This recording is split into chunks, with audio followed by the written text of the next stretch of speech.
Bonjour. Aujourd'hui, dans la série Le français comme on le parle vraiment, je vous propose 20 mots du quotidien en français familier. Ce sont 20 mots très utilisés en France et en Suisse. Je précise qu'ils ne sont pas vulgaires et vous pouvez les utiliser dans tous les contextes informels. Attention, uniquement dans le contexte informel pour le français familier. Commençons. Des bouquins, des livres. Tu as lu ce bouquin? Ah, c'est un bouquin génial. Une bagnole, une voiture. Je vais au travail en bagnole. Ah, mais ma bagnole est en panne cette semaine, c'est pénible. Une bagnole. Une bécane, une moto. Tu as une belle bécane. C'est quelle marque? Tu y vas en bécane? Une baraque, une maison. Vous pouvez utiliser baraque pour des maisons très différentes. Pour une maison qui n'est pas en très bon état, vous pouvez dire par exemple « c'est une vieille baraque de tôle et de bois ». Mais vous pouvez dire aussi « Waouh, il a une super belle baraque ». Une baraque gigantesque. Des fringues, des vêtements. Il faut que j'aille m'acheter des fringues. Je n'ai plus rien à me mettre. Ou j'adore tes fringues. Tu les as achetées où? Le frigo, le réfrigérateur. Le frigo est vide. Il faut que j'aille faire des courses. Arrête d'ouvrir le frigo toutes les 2 minutes. Une clope, une cigarette. T'as pas une clope? Je fume trop de clopes, faut que j'arrête. Une boîte, une entreprise. Tu as changé de boîte, non? Non, je travaille toujours dans la même boîte, ça fait 15 ans. Un boulot, un travail. J'ai beaucoup de boulot en ce moment. J'adore mon boulot. Et toi? T'as changé de boulot, non? Le fric, l'argent.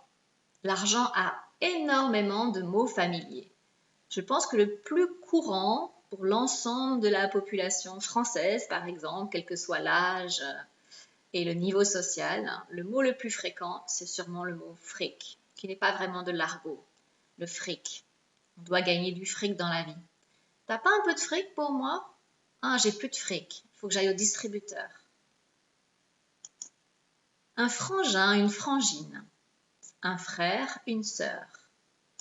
Avec ma frangine, quand on était petit, on se disputait tout le temps. T'as combien de frangins, toi? Moi j'ai 2 frangins et une frangine. Des potes, des copains. Des potes. On l'utilise plutôt pour des hommes. Marc est sorti avec ses potes hier soir.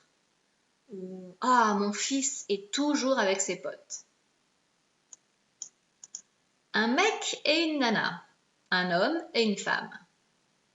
On dit aussi un mec et une nana pour le petit ami, le conjoint. Par exemple,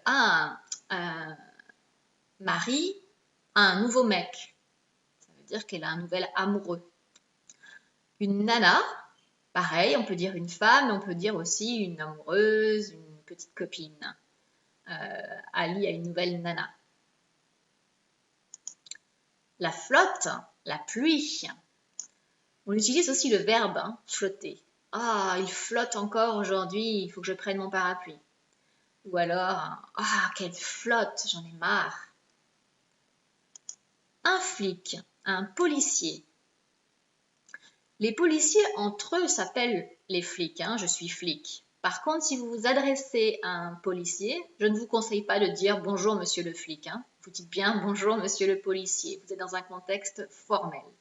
Par contre, quand vous parlez d'une situation dans un contexte informel avec vos amis, votre famille, vous pouvez dire hier j'ai été arrêté par un flic. Il était sympa.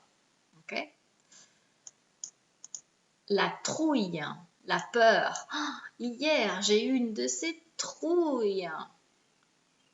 J'ai eu un accident de voiture par exemple. Ou alors mais il faut pas avoir la trouille. Ça va, c'est pas grave. La trouille. avoir la trouille. Une tôle, hein, c'est une prison. On dit aller en tôle. Il est en tôle. Et ensuite, quand on ne sait pas le mot que l'on veut utiliser, très souvent on utilise un truc, un machin. Tu peux me passer ce truc-là? Ou il s'appelle comment déjà, machin?